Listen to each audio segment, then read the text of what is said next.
O tema da mensagem hoje é a vaga para Jesus. Será que há vaga? Nós vamos ver hoje, e você vai ver que esses textos aqui mostram que Jesus tem encontrado uma placa pendurada no pescoço da maioria, dizendo: não há vagas para o Senhor aqui. Não há vagas para Jesus. Eu quero mostrar para os irmãos hoje que este quadro, infelizmente, é uma realidade em sua maioria hoje no planeta Terra. Aqui no capítulo 2 de Lucas, no versículo 1, para que nós entremos no contexto, diz assim: e aconteceu naqueles dias que saiu um decreto da parte de César Augusto para que todo o mundo se alistasse. Este primeiro alistamento foi feito sendo Cirênio governador da Síria, e todos iam alistar-se, cada um à sua própria cidade. E subiu da Galiléia também José, da cidade de Nazaré, a Judéia, a cidade de Davi, chamada Belém, porque era da casa e família de Davi. Até aqui, por enquanto. Este ocorrido aqui narrado, ele é um fato histórico. Mesmo fora da Bíblia, em livros seculares, pode ser provado este edito que foi exigido como alistamento naquela época. Então pode-se identificar perfeitamente este tempo em que Cirênio era governador da Síria e também César Augusto, que havia dado a ordem. O que aconteceu, meu amado, foi o seguinte: assim como acontece um censo, acredito eu, em todas as nações, isso é muito comum anualmente, para que possa saber se a contagem de pessoas que atingiram a maioridade, quantas pessoas já são responsáveis, quantas pessoas estão trabalhando, quantas pessoas uma nação possui para poder pagar também os tributos. Assim eles conseguem ter um controle sobre a nação e, a partir dali, terem uma base se aquilo que está sendo contribuído é uma realidade pela quantidade que esses alistamentos, vamos dizer assim, denotam. E isto aconteceu e continua acontecendo, e enquanto houver reinos, enquanto houverem repúblicas, isso acontecerá. Aqui, embora César Augusto um dia levantou inspirado e pensou: quantas serão as pessoas que estão debaixo da minha autoridade? Na verdade, não era ele quem havia realmente pensado por si mesmo. Foi Deus Pai. Deus Pai, pelo seu poder, havia intencionalmente inspirado o rei para que esse edito fosse proclamado. Por quê? Porque nós vemos claramente no versículo 4 que diz que José estava na Galiléia, em Nazaré, mas ele era da linhagem de Davi, e Davi não era de Nazaré. Davi era belemita. O rei Davi havia nascido em Belém. E o que isso tem a ver? Tudo. A profecia dizia respeito ao Messias que viria da linhagem de Davi, e o Messias também seria belemita. Embora nós conheçamos Jesus como Jesus de Nazaré, ele tomou esse apelido por ter crescido, sido criado em Nazaré, mas ele não era nazareno. Ele nasceu em Belém, ele é belemita. O intento do Senhor era que seu filho nascesse em Belém, para que as escrituras se alinhassem perfeitamente. Porém, José, casado com Maria, ele da linhagem também do rei Davi, assim como sua esposa Maria, precisaram, por causa do edito do rei, viajarem grandes distâncias até chegarem em Belém para o alistamento. O grande problema da história está aqui no versículo 5. A fim de alistar-se com Maria, sua mulher, que estava grávida. Esse foi um dos problemas, porque esse edito foi proclamado justo no período em que Maria estava para dar à luz. Como fazer uma viagem num jumento, uma mula, com uma mulher grávida prestes a dar à luz, numa distância em que para nós hoje talvez seria irrisória, por causa termos um carro, mas para eles na época não era brincadeira. Ele teria que levar ali roupas extras, panos extras, porque se no meio do caminho Maria viesse a dar à luz, ele seria obrigado a fazer o parto. Tudo calhou para que ele e Maria se deslocassem de Nazaré e fossem para Belém, para que uma vez estando lá, Maria desse à luz ao Messias nascido em Belém. Então nós vemos aqui que foi uma vontade soberana de Deus. Muitas vezes nós levantamos inspirados com algo e nós sequer imaginamos que aquilo não foi pensado por nós em essência, mas foi Deus quem colocou no nosso coração aquele intento. Nós vemos dezenas de textos na Bíblia onde Deus colocou intentos em homens, mas eu não vou entrar nesse mérito hoje aqui. Uma coisa interessante foi que uma pessoa uma vez fez um comentário dizendo que ele encontrara nesse texto uma discrepância, uma contradição, porque ele achava interessante o fato de Jesus não ser filho de José, e o porquê a Bíblia insistir em dar o mapa genealógico de José, como que se comprovasse que José era descendente do rei Davi, e por isso seu filho Jesus também era descendente do rei Davi. Mas se José não era pai, a pessoa me disse, então Jesus também não era filho. E isso, aos olhos desta pessoa, era uma discrepância, era uma contradição clara. E eu disse para ele, meu amigo, o grande problema é que você não analisou o texto com mais profundidade, porque o próprio texto diz que as pessoas, as famílias estavam se deslocando, cada uma para a sua cidade natal, para se alistarem. Era um registro de família. Todos deveriam da família serem registrados no nome específico da cabeça da família, daquele que era o pai, porque assim saberia-se contar especificamente a família da tribo tal, ou do clã tal, ou do pai tal, tantos filhos, então tanto nós podemos cobrar de impostos, e assim sucessivamente. Quando nós vemos a Bíblia insistindo em colocar José como pai de Jesus, você pode confiar plenamente que José é o pai de Jesus Cristo, porque a Bíblia denota isso, por dois motivos claros, amados. Primeiro, que nós sabemos que se eles foram se alistar, toda a família foi registrada. Se foi registrado, meu irmão, é óbvio que no documento da família não estava assim, Jesus, filho de Maria e filho de Deus Pai. Ninguém vai colocar assim no registro esse caso. Os irmãos concordam? Eles não poderiam chegar para um soldado romano, de repente um escriba ali na alfândega, e dizer assim, olha, esse filho aqui é o filho de Deus. Não tem sentido isso. Eles seriam obrigados a dizer, esse aqui é o pai da criança, ele é filho de José. Pela lei dos homens, Jesus se tornou filho de José autêntico, por isso recebe o mérito de filho. E todos aqui sabem que se nós adotarmos uma criança, essa criança passa a ter o nosso nome, como filha. Não é verdade? Passa a ter direitos. E ela acaba futuramente herdando também o patrimônio da família, como filho autêntico. Nenhum pai adota uma criança e fala, você não é meu filho não, tá? Só meu filho é esses aqui, então para que adotou?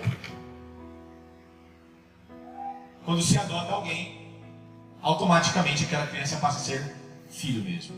Quando Jesus chamava José de pai, ele não chamava só por respeito, não. Ele chamava porque José era pai de Jesus. Então não há nenhuma discrepância, nenhuma contradição. Nós estamos aqui diante de um fato. Por isso a narrativa mostra a árvore genealógica tanto de Maria quanto de José, comprovando que Jesus veio diretamente da raiz e da geração de Davi. Ele autenticamente era o Messias. Então até aqui, amém, amados? Que foi só uma questão de informação importante, porque muitas pessoas às vezes ficam confusas no tocante a essas questões genealógicas, coisa que eu não gosto de discutir muito. Mas o texto continua e mostra o aperto em que este casal se encontrara. Olha o que diz o verso 6. E aconteceu que, estando eles ali, se cumpriram os dias em que ela, ou Maria, havia de dar à luz. E deu à luz o seu filho primogênito, e envolveu-o em panos, e deitou-o numa manjedoura, porque não havia lugar para eles, aonde, irmãos? Na estalagem. Essa hospedaria, pousada, um hotel da época, para nós termos uma compreensão maior, Belém era um local muito pequeno. Era um bairro, praticamente, comparado às civilizações da atualidade. Embora lá fosse uma cidade, era muito pequeno. Então, se tinha uma hospedaria, era uma aqui, outra ali. Eram os hotéis da cidade. Não era um local onde as pessoas faziam turismo. Não era, porque não tinha nada, atração nenhuma. A única atração, acho que teve em Belém, foi essa. No dia desse alistamento, todo mundo teve que voltar para lá. Nem o pessoal que nasceu lá, vivia lá. Você já nota isso pelo próprio José. Eles estavam num outro local onde eles poderiam subsistir. Tamanha a dificuldade da época e a grandeza dos impostos que estão englobados aqui no contexto que nós já analisamos. Nós vemos que Maria e José, ali a ponto, naquele ápice do nascimento, Maria, no desespero de qualquer mãe, sentindo as contrações, eles chegaram nessa estalagem, nessa hospedaria e pediram um lugar. Mas já não havia, é óbvio. A maioria das famílias de Belém foram para lá, mas não havia nenhuma mulher grávida. Então chegaram antes. José teve que ir em passos lentos, porque não tem como colocar uma mulher, uma mula grávida, prestes a dar à luz, e você acelerar o passo. Que aí ela nasceria mesmo antes do tempo, a criança. Você forçaria ali, não é verdade? O momento. Então, obviamente, ele chegou por último, não. É fato. Não havia como ele chegar primeiro. O fato de ele ter chegado por último, ele também acabou encontrando esse empecilho. Não havia mais vagas. Nessa hospedaria, não há vagas. Bate na outra, não há vagas. Não há vagas. Não há vagas. O grande problema da história não era o caso de estar um homem e uma mulher pedindo vaga. É que uma criança estava para chegar e precisava de um teto, precisava de uma cobertura, precisava de uma assistência. Mas ela não encontrou espaço nas pousadas, nos hotéis, nas hospedarias, vamos dizer assim, como diz na nossa tradução aqui, nas estalagens da época. Pensa comigo aqui uma coisa, meu irmão. Isso é exatamente o que Jesus continua encontrando de empecilho na vida de muitos homens. Corações, vidas cheias. Vidas e corações que não possuem espaço para Deus. Quando nós chegamos para falar de Jesus para uma pessoa, é muito comum nós ouvirmos a pessoa dizer: não há vagas. Muitos dizem assim: eu já confio em Deus, eu já creio em Jesus. Mas a maioria delas fala isso de boca para fora. Sabe por quê, meu irmão? Porque você não pode chamar Jesus para a sua vida e pegar um colchão e jogar no canto da sua alma e dizer: fica aí. Como muitas pessoas acham que Jesus é um caroneiro que está na estrada fazendo assim, você para o carro e ele entra no lado da carona e você leva ele até um lugar e ele desce e ele vai embora. As pessoas da atualidade, principalmente, elas têm se atolado até o pescoço em circunstâncias, em problemas, em questões que transbordam suas vidas. Elas não têm mais espaço, não têm mais tempo. Não há para Jesus um lugar especial em suas vidas. São tantos afazeres, tantas responsabilidades, tantos trabalhos.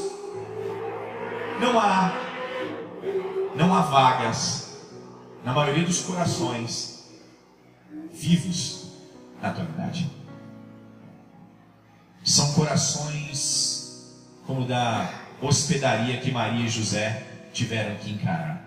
Não, aqui não tem espaço para o Senhor. Eu quero dizer uma coisa para os irmãos: se engana quem pensa que Jesus vai habitar num coração lotado de coisas. Ele não vai habitar. Não flui. Ninguém doa a sua vida 99% para o Senhor pensando que vai funcionar a sua fé, porque não funciona. Você quer um exemplo bem básico?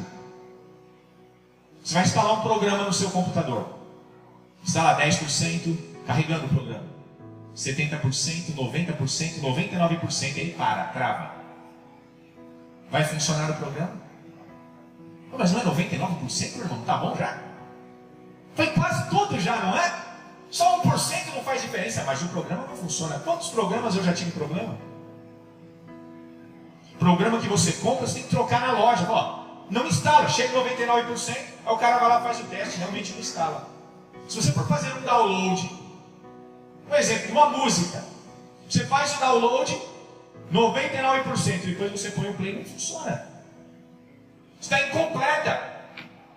Muitas pessoas acrescentam Jesus em suas vidas e acham que estão indo a passos largos para a eternidade com Ele. Ora, meu amado, nós não fomos criados para nós mesmos. Então tudo que nós colocamos em nossos corações não passam de vaidades, de coisas transitórias, coisas que nos roubam até o tempo precioso de Deus.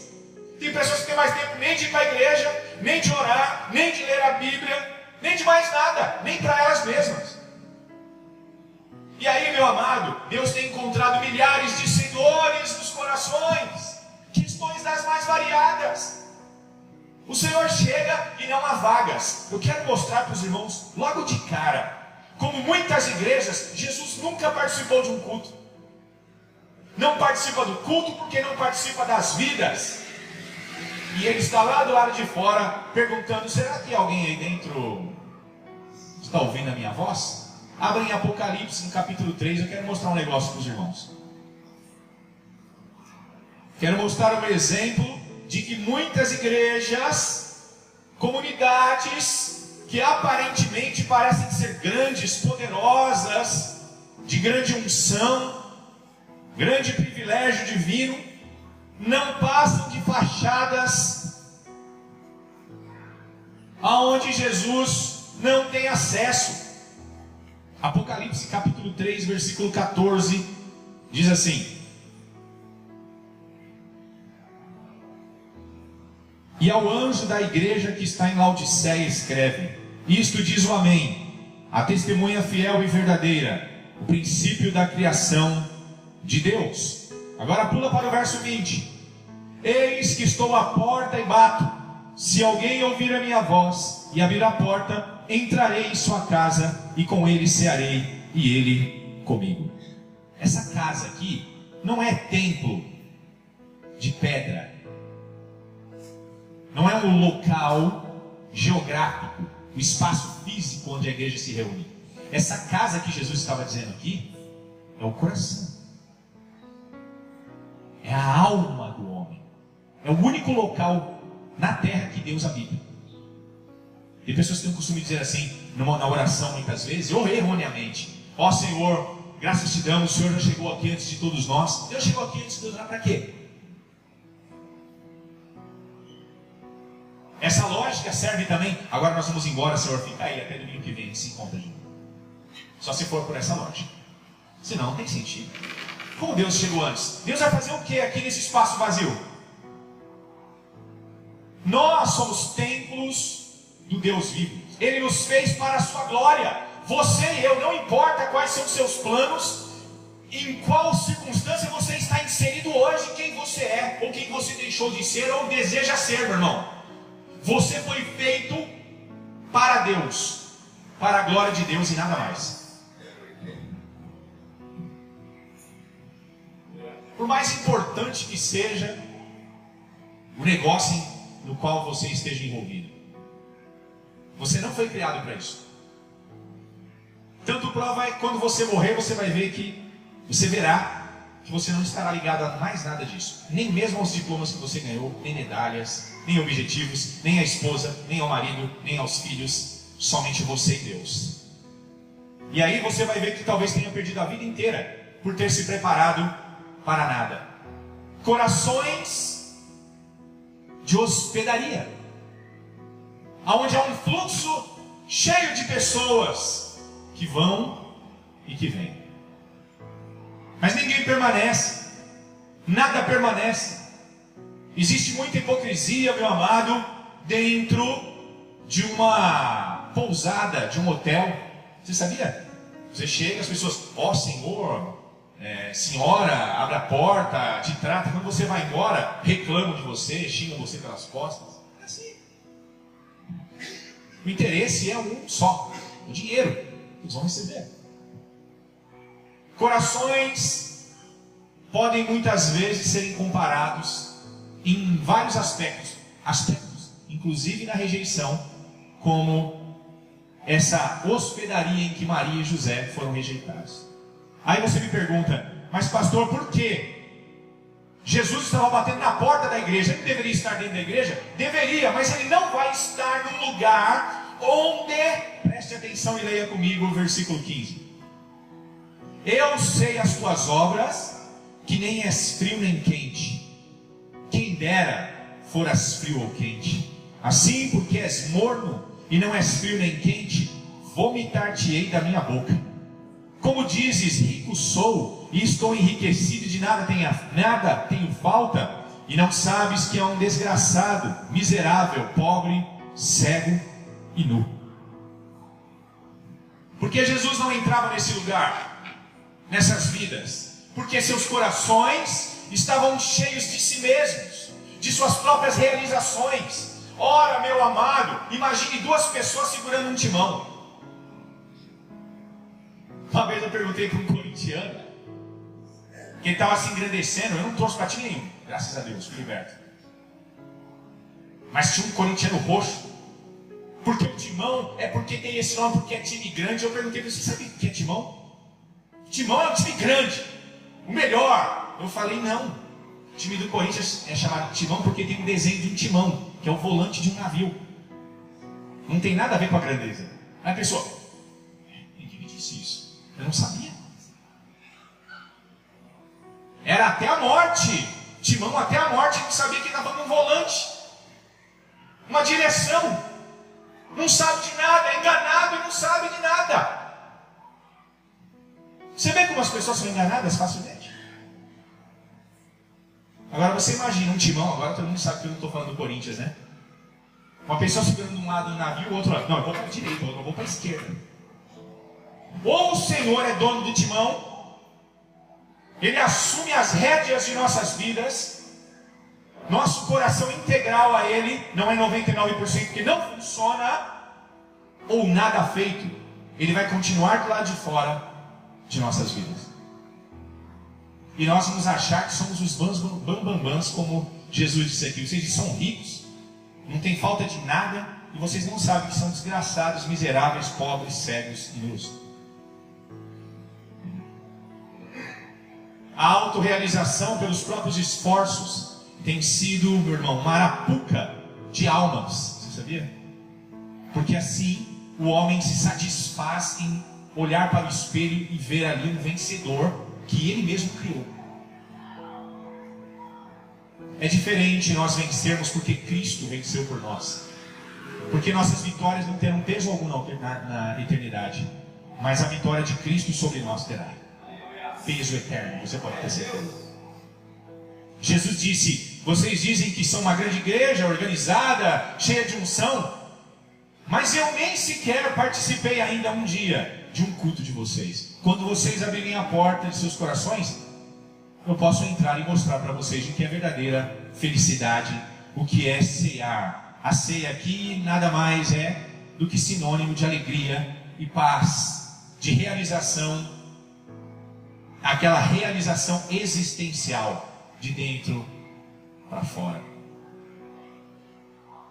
Almas repletas de ídolos humanos. Jesus disse assim, vocês não podem servir a dois senhores, porque um vai ter intriga com o outro.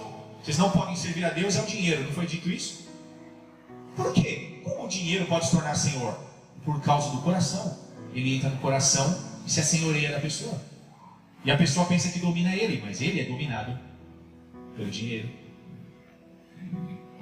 Agora, quando o Senhor é o Senhor, então a pessoa é administrada, é guiada pelo Senhor. Ele está no timão. Ele não é mais o caroneiro. Ele não é o passageiro. Ele é o motorista. É Ele quem nos guia. Não é o Senhor, que é o nosso pastor, tantas pessoas dizem assim. Não é Ele que nos guia às águas tranquilas. Pelo menos deveria ser. Só experimentaremos as águas tranquilas quando Ele guiar nossas vidas. Enquanto nós estivermos segurando as rédeas, nós nos enganaremos, nos frustraremos e não chegaremos a lugar nenhum, como um programa 99% instalado, mas aquele 1% faz toda a diferença. Dizem também que 99% de uma nuvem é idêntica aos seus elementos a uma melancia. Só que o 1% faz toda a diferença, porque uma nuvem não tem nada a ver com a melancia, não é? Interessante isso. Nós precisamos entender que cristianismo, novo nascimento, é integridade de coração. Quando eu falo integridade, não é só sobre santidade, é entrega total. O Senhor só vem quando o coração é totalmente entregue. Não disse isso Jeremias, inspirado pelo Espírito Santo, profeta do Senhor? Buscar-me-eis e me achareis quando me buscardes de todo o vosso coração. 99% não é todo. Amarás o Senhor teu Deus de todo o teu coração, com todas as suas forças, de todo o seu entendimento. Se isso não é 100%, eu não entendo o que é 100%. Então, o grande problema é que nós nos satisfazemos naquilo que nós realizamos aqui e ali, dizemos é bênção de Deus. Tudo é bênção de Deus, até a morte é bênção de Deus. Até a perda de todas as coisas é bênção de Deus. Você sabia? Em tudo nós aprendemos. Em tudo Ele deve ser glorificado. Não é só numa coisa positiva que chega à minha mão. Nossa fé, nosso cristianismo se resume em termos um coração totalmente entregues. Caso contrário, nós não passamos de hospedarias lotadas, dizendo não há vagas para o Senhor. Você entende, meu amado? Ele precisa tomar posse completamente do trono dele, que está dentro de nós. Ou nós somos feitos para Ele, ou nós seremos obrigados a dizer: Senhor, eu quero ser dono de mim mesmo. Não há vagas para Ti. Não há meio termo, meu amado. É uma decisão ou tudo ou nada no tocante à fé. Que os irmãos entendem quando Jesus disse, logo no primeiro passo para quem queria ou quem quisesse tornar-se discípulo dele: negue-se a si mesmo, tome a sua cruz e siga-me. Você viu? Primeira coisa, negue-se a si mesmo. Sabe o que é negar-se a si mesmo? É tirar o nosso eu do trono. Tem gente que pega a cruz e o segue, mas se não negou-se a si mesmo, não funciona. Está enganando-se a si mesmo. Você entende? Aí a pessoa fala: nossa, eu não consigo vencer o pecado. Lógico, você não negou-se a si mesmo. Aí fica desfilando com a cruz para cima e para baixo. Ela não lhe serve como instrumento de definitivamente um ponto final no nosso eu.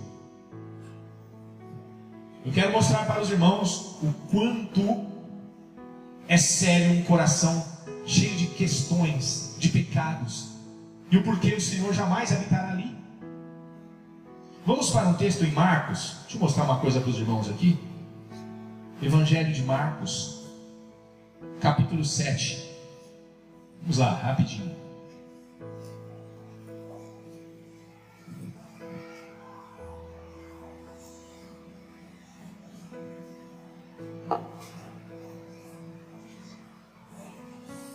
Marcos, capítulo 7, versículo 21.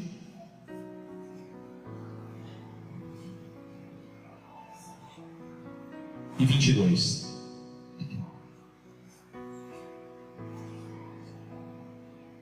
Porque do interior do coração dos homens saem os maus pensamentos, os adultérios, as prostituições, os homicídios, os furtos, a avareza, as maldades, o engano, a dissolução, a inveja, a blasfêmia, a soberba. e a loucura. Você de onde saiu tudo isso? Aqui já não é baú da felicidade, é da tristeza. Você acha que o Senhor vai habitar num coração desse? Olhe para a vida de Sansão. Por causa de um pacto, de uma promessa, ele recebeu o Espírito Santo. Ali era uma obra de Deus. Mas aos poucos Sansão foi colocando em seu coração a cobiça, a rebeldia, o pecado e todos os outros tipos de pecados que nós vemos na narrativa, na biografia de Sansão. De repente a Bíblia descreve que o Espírito Santo se retirou de Sansão, foi embora, deixou ele. Sabe por quê? Porque ele não vai morar numa casa cheia. Ou a casa é dele, ou então é dos demônios, ou da própria pessoa. Não tem como ela ficar vazia. Nenhuma casa fica vazia há muito tempo. Ou Deus a preenche, ou o demônio a preenche, ou é o próprio eu. Quando é o próprio eu, o demônio é visitante, muitas vezes morador, e ali permanece. Você sabia, meu lado, que nosso coração é uma casa? Os anjos sabem que nosso coração é uma casa, que nossos corpos, nossas vidas são casas, locais habitáveis, tanto por Deus, como também por demônios. E isso é gravíssimo, meu irmão. Abre Lucas no capítulo 11, deixa eu mostrar um negócio para os irmãos aí. Evangelho de Lucas, capítulo 11. Versículo 24. Aqui era Jesus dando uma palestra aos fariseus. Lucas 11, 24.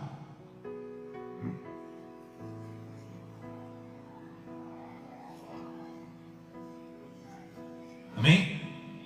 Quando o espírito imundo tem saído do homem, anda por lugares secos, buscando repouso e não o achando, diz: tornarei para onde, meu irmão? Para a minha casa de onde sai.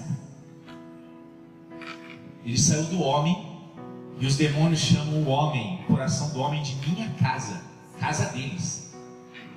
Por que você acha que nada vai para frente? Se cavucar na política hoje, não fica um, parece. Em todas as áreas da sociedade, desde os palácios até debaixo da ponte, a corrupção.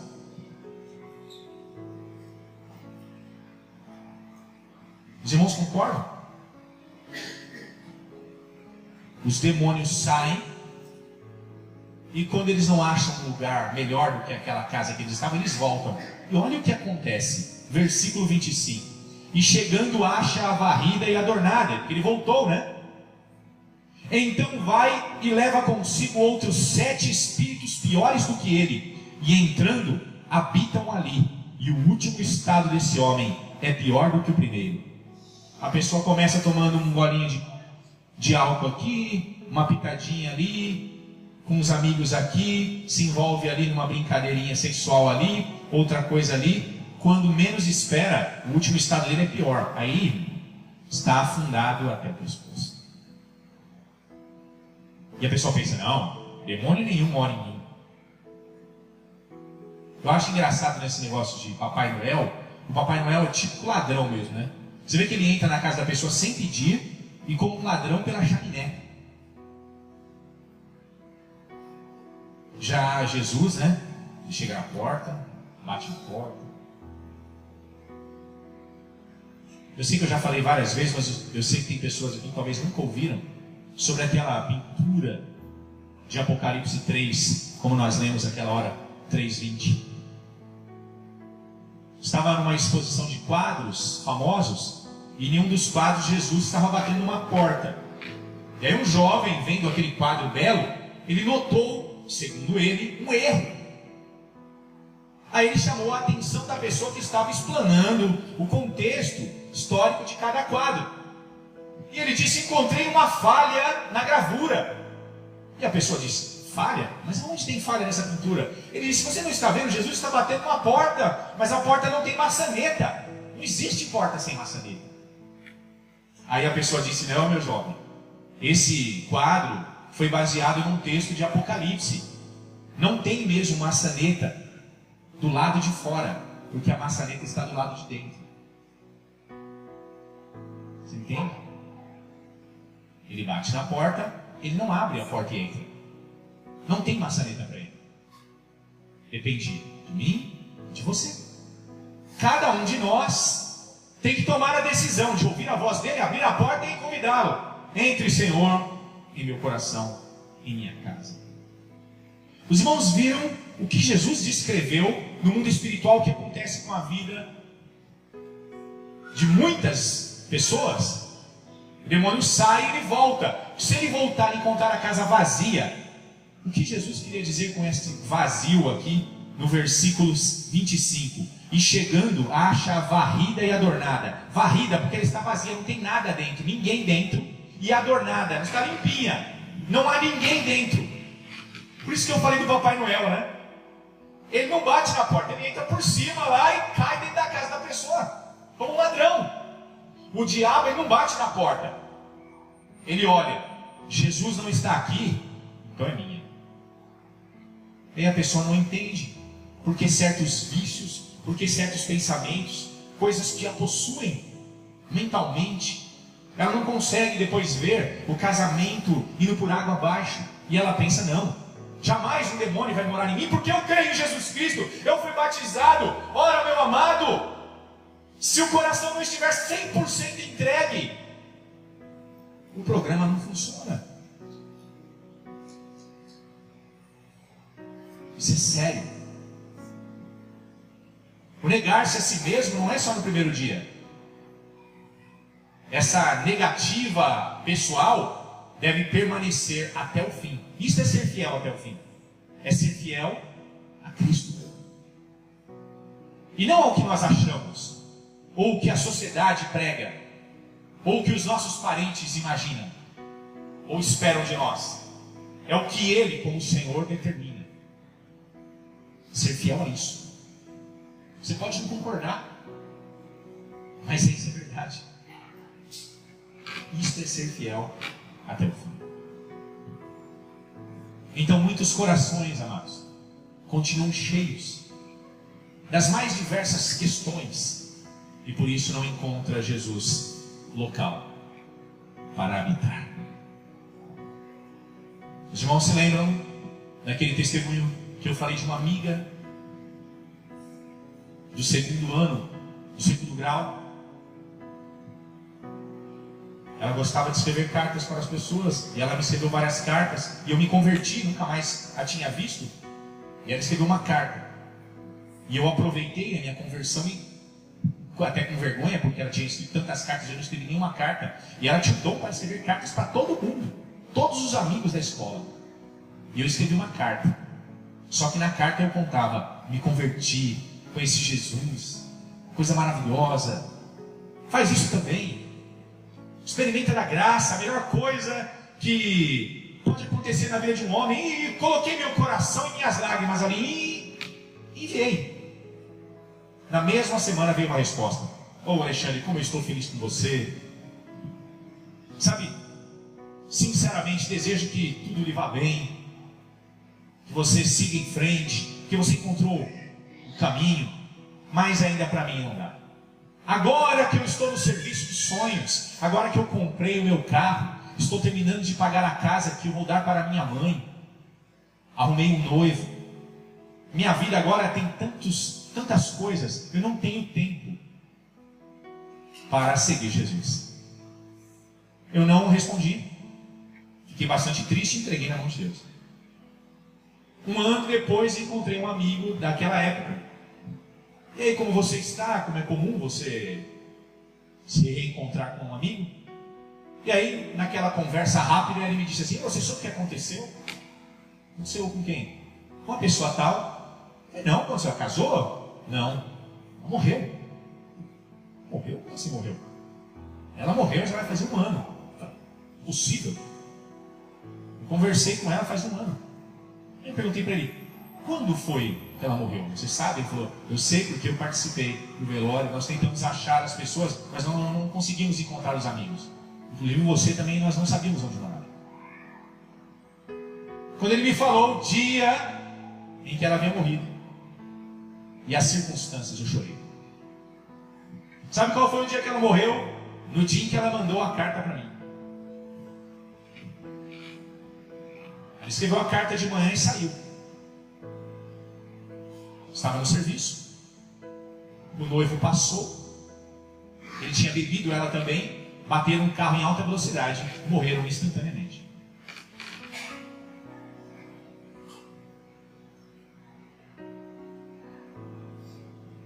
Não há vagas para Jesus, as pessoas dizem. O negócio é que ele bate numa porta e tem tantas portas para se bater que ele não pode insistir muito em nenhuma, você entende? Ele quer ceiar com todos. Ele quer que todos tenham a sua oportunidade. Não se pode dar 1000 oportunidades para um e uma ou meia para outro. Deus é justo. Os anos vão se passando e muitas pessoas já não ouvem mais o toque-toque da porta. Talvez não ouvirão mais. Mas, voltando aqui para Lucas, amados, o texto diz que não havia lugar aonde? Na estalagem, não é? Na hospedaria. Então eles encontraram um lugar onde havia uma placa: há vagas. Só que o lugar era detestável. Era numa estrebaria. O texto diz aqui que ele ainda foi colocado numa manjedoura, um tronco cavado no meio, onde se coloca ali a ração, o sal para o boi e para os animais, para o gado. Tem até cara de berço, né, meu irmão? Berço que jamais nós gostaríamos de colocar no filho nosso. Imagina a circunstância: há vagas, é aqui mesmo. Maria, ela não aguentava mais, deitou ela ali no celeiro. Talvez já reuniu umas palhas para afofar um pouco o chão. Puxou um punhal, porque ele sabia que a criança viria. Teria que cortar o cordão umbilical. Ninguém ali. Será a gente mesmo. Seja o que o Senhor quiser. Ninguém murmurou. Não há um texto de reclamação e nem de desespero. Tudo fluiu. A criança saiu. Cortaram o cordão umbilical, enrolaram ela nos panos que eles já estavam preparados. E aí José deve ter olhado para o lado, Maria também, e encontraram ali o coxo, né? Talvez uma estrebaria abandonada, ou com animais, eu não sei. Mas eles viram ali algo que a Bíblia chama de manjedoura. Olha, ali a criança não vai cair, vamos colocar ali. Colocaram, forraram com um paninho e colocaram o bebê Jesus na manjedoura. O local mais rude que alguém poderia ser colocado logo que veio ao mundo. Seja sincero, irmão. Nós olhamos hoje para um hospital, uma maternidade. Para você entrar no local de parto, você tem que estar com uma roupa especial. Você tem que estar preparado para que não haja nenhum tipo de contaminação, nem para a criança, nem na mãe. E Jesus nasceu naquele local onde o odor não era agradável, onde não era um local propício, mas a placa dizia: há vaga. Eu quero dizer uma coisa para vocês. Deus, melhor do que qualquer um de nós, sabe o que Paulo disse aos romanos: todos pecaram e destituídos estão da glória de Deus. Todos nós transformamos nossos corações em verdadeiras estrebarias, locais imundos, repletos de sujeira, aonde ninguém jamais desejaria passar uma noite. É isso que a Bíblia mostra no tocante ao pecado diante de Deus. O mau cheiro do pecado chega às narinas de Deus. Assim como o cheiro de santidade também chega às narinas de Deus. Jesus não se importou porque havia uma placa dizendo: há vagas. E é por isso que ele não se importa quando uma pessoa atolada no pecado diz: há vagas. Há vagas. Tem que ter coragem para dizer isso. Mas quando um homem diz, o Senhor entra. E o Senhor transforma. Meu amado, um hotel 5 estrelas, a melhor pousada da terra, sem Jesus é um lugar sem graça. É um local, meu amado, onde tudo lá é passageiro. É um local sem vida. Mas, um local sujo, imundo, perdido, se receber a visita de Cristo, passa a se tornar um local habitável e honrado. Eu comparo uma estrebaria, como nós estamos falando aqui, da justiça de Deus quando vestiu Adão e Eva, e a hospedaria, aquele hotel, aquela pousada limpa, preparada, com as vestes que Adão e Eva teceram para si mesmos, que não cobria suas vergonhas da forma como deveria. Justiça própria. Você entende? Um hotel 5 estrelas sem Jesus é justiça própria. Aquela limpeza não basta, porque não levará o homem a lugar nenhum. Já um local sujo, como uma estrebaria, como um curral, se Jesus habitar ali, o sangue dele vai purificar completamente. Não há local sujo, não há pecado no mundo que o Senhor não possa perdoar. Não há coração preso em grilhões pecaminosos que Deus não possa quebrar, uma vez que haja uma placa na entrada: há vagas para o Senhor. Os irmãos lembram de uma mulher onde a Bíblia deixou ela como anônima, mostrando somente o local onde ela havia nascido, a samaritana. Olhe para o coração daquela mulher, desesperada. Jesus, em sua sabedoria, diz para ela: você quer beber da água que eu te ofereci, para nunca mais ter sede? Chama teu marido e vem aqui e eu converso com vocês. E ela disse: ó Senhor, deve ter engolido seco, né? Ó Senhor, eu não tenho marido. Aí Jesus disse: você falou a verdade, dizendo que não tem marido, porque você já casou 5 vezes, já teve 5 maridos, e o que você agora vive não é teu marido. Você disse bem. Note que coração perdido, cheio de angústia, de pesares. Mas havia uma placa na alma daquela mulher dizendo: há vagas. Por isso ela estava tentando mais um homem. Você entende? Ela tentou o primeiro, não realizou sua vida. O segundo, o terceiro, o quarto, eu acredito que o problema era com ela, não era com os homens. Ela estava tentando realizar a sua vida. Havia sede na sua alma, havia um desejo de realizar a sua existência que não encontrava sentido ao lado de um homem. Talvez ela era estéril, foi abandonada por isso, não sei. Mas a verdade é que Jesus viu descrito nela, no rosto dela, há vagas. Então Jesus disse: eu quero te dar uma água, então, para você nunca mais, olha só o detalhe, você nunca mais voltará a ter sede. Essa sede é o anseio de uma vida dizendo: há vagas. Quem será que vai preencher meu coração? Ela tentou os homens. Quantas pessoas não tentam em várias áreas, não é? Mas não chegam a lugar nenhum. Suas vidas são fluxo de pessoas que entram e saem. Mas ela abriu seu coração e bebeu daquela água, e ela foi transformada pelo Senhor. O que soa, meu amado, quando nós ouvimos o que Mateus disse na narrativa do capítulo 11, verso 28 em diante. Note Jesus procurando um lugar, batendo nas portas: vinde a mim, todos vós que estáis cansados e oprimidos, e eu vos aliviarei. Cansados e oprimidos, um coração pesaroso, insatisfeito, infeliz, não há nada que o satisfaça.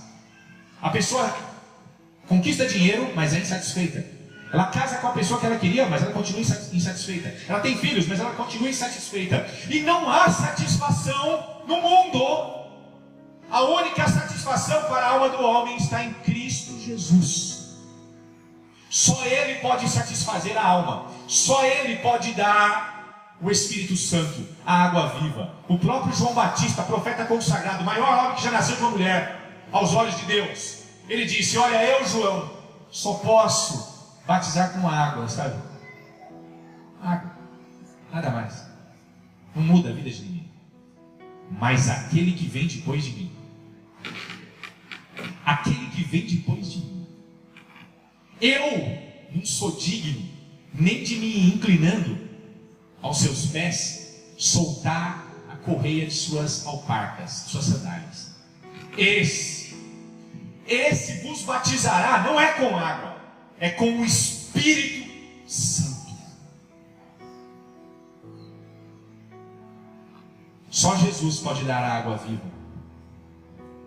E a água viva é o Espírito do Senhor, que satisfaz a alma do homem. Lembra do filho pródigo, meus amados? Que jovem arrogante. Só faltou o texto dizer de uma conversa particular entre ele e o pai dele, do tipo: pai, como o senhor está demorando para morrer, eu quero logo minha parte. Só faltou isso no texto. Porque ele chegou para o pai ofensivamente e disse assim: eu quero a parte da minha herança. O pai está vivo, como você quer a minha herança? E o pai, em sua total confiança do amor que já havia dado àquele filho, ele disse: então toma, é isso que você quer? Você quer ser dono da sua vida? Dono do seu nariz? Toma tudo, a sua parte. E ele saiu, coração cheio, satisfeito, bam da história, não é? Qualquer parte do mundo, se você tiver dinheiro, você será bem recebido, com certeza. Amigos, flores, festas, prazeres.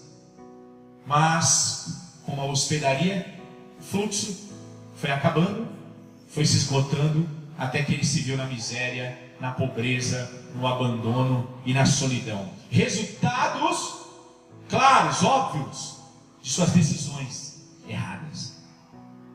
Mas, ele se lembrou do pai. E agora note o detalhe. Ele se lembrou e sabia que na casa do pai ele ainda teria uma oportunidade.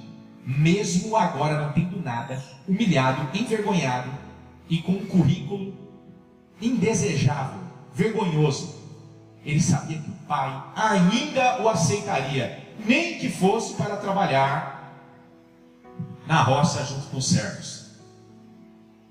E ele foi e voltou. Ele voltou, e quem estava esperando? Aquele que disse: vinde a mim. Aquele que disse: só eu posso satisfazer. Foi por isso que eu te dei tudo, meu filho, para que você aprendesse que não há satisfação nas coisas desta vida, por mais que você as desfrute intensivamente.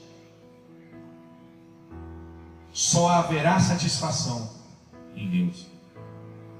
Pessoas se enganam com religiões, com status, porque não há felicidade plena nas religiões. Não há felicidade plena no status, no poder financeiro, na família grande. Só há satisfação verdadeira, permanente em Deus. E é por isso que o Senhor está batendo nas portas dos corações esta noite, dizendo: olha, há vagas. Há vagas. Não se esqueça, meu amado, que não é para jogar um colchãozinho ali do lado e falar: deita aí. Não. Tem que ser integral o coração. Tem que ser tudo.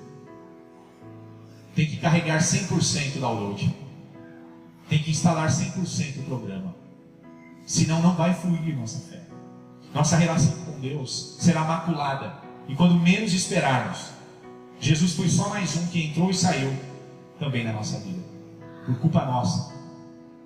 Mas Ele quer fazer morada eterna, permanente. Ele quer habitar em nossos corações definitivamente. Não pode ser uma coisa transitória. Tem que ser total. A plenitude deve ser completa.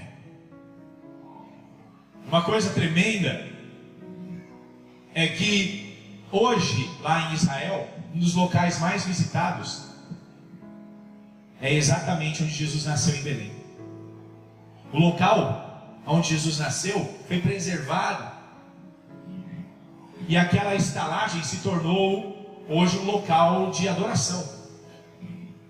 Uma porta baixa, nunca fui, mas já vi imagens, e conheço pessoas que também foram, e disseram que é uma porta bem baixa, ninguém entra de pé no lugar. Você tem que se dobrar, se ajoelhar e passar por baixo da porta e ir até o local onde Jesus nasceu. O local está ali como que se tivesse passado ouro no local. É um local todo dourado, todo ornamentado com pedras, para demarcar o local onde o Salvador nasceu, motivo de grande alegria a todos os homens que carecem de sua presença, a todos os homens que anseiam a sua presença. Mas por que eu estou falando isso? Porque lembra como era a estalagem? Ninguém queria passar por ali. Mas quem nasceu lá, meu irmão? Jesus. O fato de Jesus ter nascido lá transformou esse local num dos locais mais visitados hoje na terra. Transformou esse local num local importante, conhecido, respeitado. Quando Jesus entra na vida de um homem, o homem pode estar em decadência total, no fundo do poço, ou um pouco mais a fundo ainda do fundo do poço, um abismo. E Deus o renova, Deus o lava com o seu sangue, Deus o restaura, o reveste não de ouro e pedras preciosas, mas da sua justiça, da sua graça, coloca vestes brancas, e o homem passa a ser conhecido, talvez não conhecido nesta vida, mas o apóstolo Paulo nos revelou em 1 Coríntios 13, ele disse assim: e então veremos face a face, e saberemos o quanto somos conhecidos. Você sabia que toda pessoa que abre a porta de seu coração para que Cristo habite, passa a ser conhecida no céu? Deus fala do nome dela com anjos, com anciões no céu, sobre você, sobre esta pessoa que abriu seu coração a Deus. Ela passa a ser conhecida, nós vamos chegar no céu, uma multidão de pessoas vão nos abraçar, e nós vamos falar: mas não te conheço. E eles vão dizer: mas nós te conhecemos. Nós te conhecemos porque Jesus chegou diante do seu coração e viu uma placa enorme dizendo: há vagas. E ele entrou em sua vida, e sua vida foi restaurada, e o seu nome foi escrito no céu, e você passou a se tornar cidadão da família de Deus, porque você permitiu que Cristo nascesse em seu coração. Nesse Natal, eu digo para vocês: Natal sem Jesus não é Natal. Sem Papai Noel continua sendo Natal, né? Mas sem Jesus não. Que nesse Natal nós venhamos a refletir se Cristo realmente habita nos nossos corações, ou se ainda Ele está na labuta de seu amor, batendo na porta de nossos corações. Pense nisso. E se por algum motivo você tiver uma certeza que você não sabe de onde vem, de que Jesus não está habitando no seu coração plenamente, faça isso hoje. Porque talvez amanhã Ele vai bater em outro lugar. Ele está à procura de pessoas que queiram adorá-lo de verdade, que precisem dele. E isso é algo espiritual, não é algo físico, como muitos acham e se enganam. É algo espiritual. Jesus, Ele continua com este amor e este poder renovador, transformador. Se Ele ainda não purificou o teu coração, permita esta noite. Permita. Vale a pena. Vale a pena. É como eu disse, você não será revestido de ouro, como muitos prometem, mas será revestido de justiça, de graça e de verdade. Porque Ele é o príncipe da paz, o Rei dos reis, Senhor dos senhores. E Ele veio a este mundo não para nos condenar, mas para nos salvar. Então não perca a oportunidade de ter teus pecados perdoados e o teu nome escrito no livro da vida. O Senhor está aqui esta noite porque Ele prometeu, Ele disse para mim e para você na palavra: aonde 2 ou 3 estiverem reunidos em meu nome, eu ali estarei. E Ele está aqui esta noite.